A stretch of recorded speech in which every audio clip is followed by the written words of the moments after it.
இந்த தலைப்பு பார்க்கறதுக்கு மேலோட்டமாக ஒரு தொகுதி பங்கீட்டு சிக்கல் அப்படின்னு நமக்கு தெரிஞ்சாலும் தொகுதி பங்கீட்டில் தேசிய கட்சிகளோட கை ஓங்குறதுக்கு ஒரு முக்கியமான காரணம் இருக்குது. தொடர்ச்சியாக தமிழ்நாட்டை பாஜக கைப்பற்ற முனைகிற ஒவ்வொரு தேர்தலும் அது தோத்துக்கிட்டே வராங்க. அங்கே கூட்டணியில் ஜெயிச்சா கூட அவங்க தோத்துக்கிட்டே வராங்க.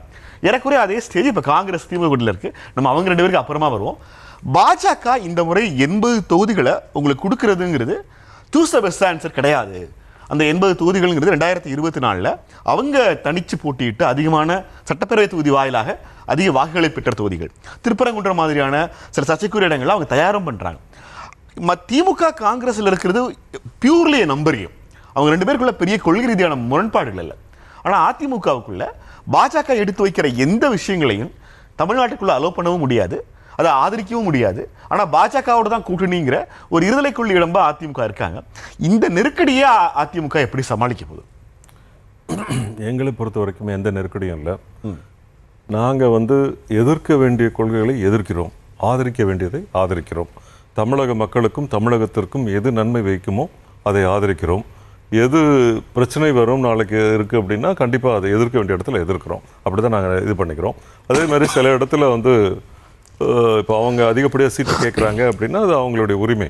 ஏன்னா பாரத முழுவதும் அவங்க நேஷ்னலைஸ்ட் பார்ட்டியாக இருக்காங்க, அவங்க கேட்குறாங்க, அவங்க கிளைம் பண்ணுறாங்க அப்படின்னா அதை நம்ம அவங்களுக்கு எக்ஸ்பிளைன் பண்ணுறோம். What is the percentage of இது ஓட்ஸ் உங்களுக்கு ஓட் பேங்க் இருக்குது, என்ன மாதிரி பாசிபிலிட்டிஸ் இருக்குது, எந்த தொகுதியில் உங்களுக்கு வின் பண்ணுறதுக்கு பாசிபிலிட்டிஸ் இருக்குது, அந்த பொட்டன்ஷியலிட்டியை பார்த்துட்டு அதற்கேற்ற மாதிரி அவர்களுக்கு புரிதல் ஏற்படுத்தி சில பண்ணுறோம். சில விஷயங்களில் சில கூட்டணி கட்சிகள் சிலர் நேரடியாக எங்களோட வராமல் அவங்களோட போகிறதுக்கு வாய்ப்பு இருக்குது அப்படின்னா அதை அந்த ஒரு பேக்கேஜ் மாதிரி அவங்களுக்கு கொடுத்துட்டு அவங்கள பார்க்க சொல்லி அதை சொல்லிடுறோம். அப்படி பண்ணும்பொழுது உங்களுக்கு கூட்டணியில் எந்த இடர்பாடுகளும் இல்லாமல் பிரச்சனை இல்லாமல் ஸ்மூத்தாக முடிகிறதுக்கு உண்டான வேலைகளை செய்வதற்கு ஈஸியாக இருக்குது. இதற்கு நடுவில் பாஜகவை ஒட்டுமொத்தமாகவே கண்மூடித்தனமாக ஆதரிக்கிறோம் அப்படிங்கிற குற்றச்சாட்டு திமுக வைக்கிறது என்றால், திமுக இதற்கு முன்பு பாஜக கூட்டணியில் இருந்தது இல்லை என்றால் அந்த வாதத்தை வைப்பதற்கு ஒரு அர்த்தம் இருக்கிறது. ஆனால் கடந்த காலங்களில் திமுக பாஜக கூட்டணியில் இருந்து பதவி சுகத்தை அனுபவித்து அதிகப்படியான அமைச்சர்களை பெற்று அதில் எல்லா விதமான பெனிஃபிட்டையும் அடைஞ்சிட்டு இப்போ சீச்சு இந்த காய் புளிக்குது அப்படிங்கிற மாதிரி பேசுறது மக்கள் எல்லாருக்கும் தெளிவாக தெரியுது. கடந்த கால அரசியல் வரலாறு என்பதை எல்லாரும் மறக்க மாட்டார்கள், இல்லை மறைக்கவும் முடியாது. அதை மனதில் வைத்துக்கொண்டு எப்பொழுதும் திமுக பேச வேண்டும். ஆனால் சந்தர்ப்பவாதத்திற்கு ஏற்ற மாதிரி அவங்க கேள்வியை சுற்றி வளர்ச்சி கேட்க வந்தேன். நேராக கேட்டேன். சொல்லுங்க. திருப்பரங்குன்றம் எம்எல்ஏ ராஜன் செல்லப்பா தொடர்ச்சியாக 2-3 முறை அந்த தொகுதியில் இருக்காங்க. எந்த பெரிய முன்னெடுப்பும் இல்லாமல் ஒரு எம்எல்ஏவுக்குரிய வேலையை பார்த்தாலே ஒரு நல்ல எம்எல்ஏவை அந்த தொகுதி திரும்ப திரும்ப தேர்ந்தெடுக்கும்னு நமக்கு தெரியும். கடந்த 2021 44.3% பேர் வாக்களிச்சுக்கிறாங்க. அடுத்து கம்யூனிஸ்ட் கட்சி 31, கிட்டத்தட்ட ஒரு 13% வாக்கு வித்தியாசத்தில் ராஜன் செல்லப்பா ஜெயிச்சிருக்காங்க. சரி, அந்த தொகுதியை திருப்பரங்குன்றம் மலையை மையமாக வச்சு திருப்பரங்குன்றத்தை அயோத்தியாக மாற்றுவோம்னு எச்ராஜா பேசி ஒரு மதக்கலவரத்துக்கான எல்லா வாய்ப்புகளையும் உருவாக்கி அதிமுக கூட்டணியில் திருப்பரங்குன்றத்தை எங்களுக்கு கொடுங்கன்னு கேட்குற அரசியல் இருக்கு இல்லையா, இது எதுவுமே செய்யாமல் திருப்பரங்குன்றத்தை கொடுங்கன்னு கேட்டால் அந்த ராஜஞ்செல்லப்பாட்ட பேசிங்க ஒரு வார்த்தை கேட்டுக்கோன்னு முடிக்க வேண்டிய ஒன்றை பாஜக திருப்பரங்குன்றத்தை எப்படி தயார் செய்கிறது என்பது அதிமுகவுக்கு தெரிகிறதா, இல்லை வழக்கம் போல அதை அப்படி பார்த்துக்கலான்னு இருக்கீங்களா? இல்லை, நான் என்ன சொல்கிறேன், ஒரு கட்சி குறிப்பிட்ட தொகுதிக்குள்ளே தான் ஆளுமை செலுத்தணும், இல்லை வளர்ச்சி பணிகளை பார்க்கணும், எந்த விதமான கண்ணோட்டத்திலையும் அந்த மாதிரி இருக்கணும் அப்படின்னு நம்ம எதிர்பார்க்கறது என்னை பொறுத்தவரை தவறு. ஒரு தமிழகம் முழுவதும் ஒரு கட்சி கூட்டணிக்கு வருகிறார்கள் என்றால் அவர்களுடைய பார்வை எல்லா இடத்துலையும் இருக்கத்தான் செய்யும். அதை நம்ம தவறு நம்ம சொல்ல முடியாது.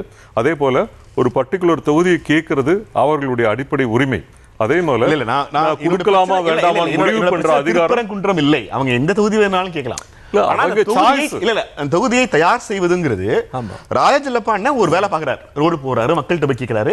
தங்களது பணிகள் வாயிலாக மக்களை நம்பிக்கையை பெறுவதுங்கிறது ஒரு அரசியல். அதிமுக அதை செய்கிறதுன்னு இப்போ தமிழ்நாடு நம்புது. ஆனா திருப்பரங்குன்றத்தை அயோத்தியாக மாற்றுவோம்ங்கிற புள்ளிலிருந்து ஒரு செயல்பாட்டை 1.5 வருஷம் செஞ்சு அதற்கு பிறகு திருப்பரங்குன்ற தொகுதி எங்கள்கிட்ட கொடுங்கன்னு கேட்கறது.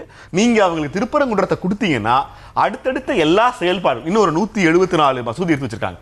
அப்ப என்னன்னா இது எல்லாமே ஒவ்வொரு சட்டமன்ற தொகுதிக்குள்ள வரப்போகுது. இல்ல, இந்த மெத்தடை நீங்க ஏத்துக்கிறீங்களாங்கிறத என்னோட கேள்வி. இல்ல, அதிமுக பொறுத்தவரை ஜாதி மத இன மொழி நிற வேற்றுமை எதுவுமே கிடையாது. எல்லாருமே நாங்கள் வந்து இந்த நாட்டின் குடிமக்களாக தான் சமமாக தான் ட்ரீட் பண்ணுறோம். எங்ககிட்ட வந்து இந்த மைனாரிட்டி பாலிடிக்ஸ், திமுக பண்ணுற பாலிடிக்ஸ்லாம் நாங்கள் பண்ணுறது கிடையாது. மைனாரிட்டியாக இருந்தாலும் மெஜாரிட்டியாக இருந்தாலும் நாங்கள் வந்து ஒரே விதமான கண்ணோட்டத்தோடு தான் அவர்களுக்கு உண்டான நியாயம் என்னவோ தீர்ப்பு என்னவோ அதை படி தான் நாங்கள் கொடுக்குறோம். அந்த அடிப்படையில் அவர்கள் வந்து அவர்கள் கட்சி சார்ந்து அந்த தொகுதியை வந்து திட்டம் போட்டு செய்கிறார்கள் என்றால் அது அவர்களுடைய தனிப்பட்ட கட்சி சம்பந்தப்பட்ட பிரச்சனை.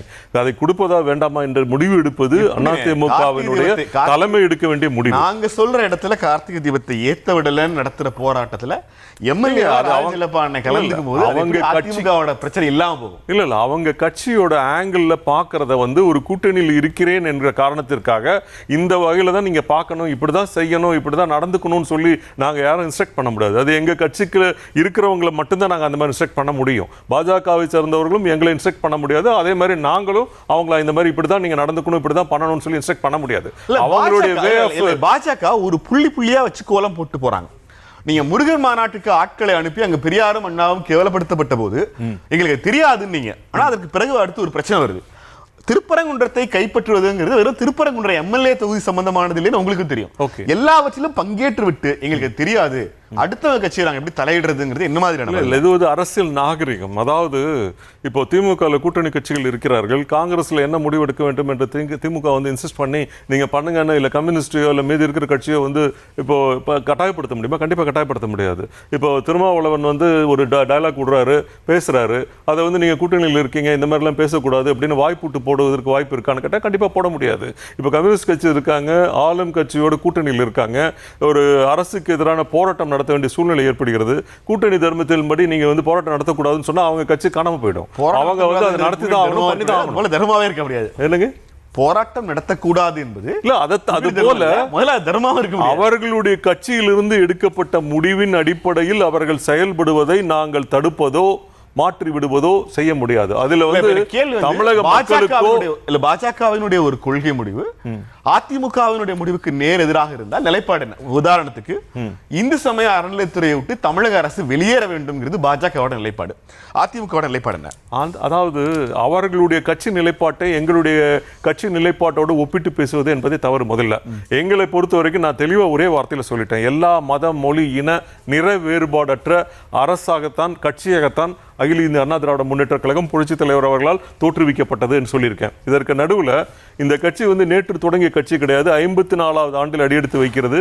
கடந்த 31 வருடங்கள் சிறப்பான ஆட்சி தமிழகத்திற்கு கொடுத்திருக்கிறது.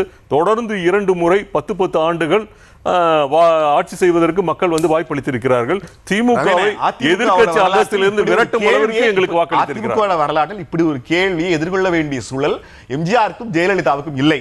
எடப்பாடியாருக்கு இந்த சூழல் வந்திருக்கிறதுனால அந்த கேள்வி எழுப்பட்டிருக்கு. இல்ல, நாங்க தெளிவாகவே ஒரே ஒரு முடிவு தான். எங்களோட முடிவு என்னன்னா எல்லாருக்குமான அரசாகத்தான் இந்த அரசு செயல்படும். இதுல வந்து பிரிவினை எல்லாரும் பாஜக வராங்களா? நான் சொல்லுவது பாஜகவுடைய கட்சியினுடைய அடிப்படை கோட்பாடுகளோ இல்ல கொள்கை குறிக்கீடுகளோ அவர்களுடைய கட்சி சம்பந்தப்பட்டது. அதில் நாங்கள் குறிப்பிடுவதற்கோ இல்ல நாங்கள் குறுக்கிடுவதற்கோ எங்களுக்கு எந்த விதமான உரிமை கிடையாது. தேசிய ஜனநாயக அரசு இல்லையா? இல்லைங்க, அது உண்மைதான். அதாவது நான் என்ன சொல்றேன், ஒரு விஷயம் நம்ம பேசுறது தமிழ்நாட்டிலே பாஜக எடுபடாமல் போய்விட்டால் அகில இந்திய அளவில் அவர்கள் வெற்றி பெற்று பிரதமராக இருக்கிறார்கள். அந்த பிரதமருக்கு கட்டுப்பட்டு தான் இந்த தமிழ்நாடும் இருக்கிறது.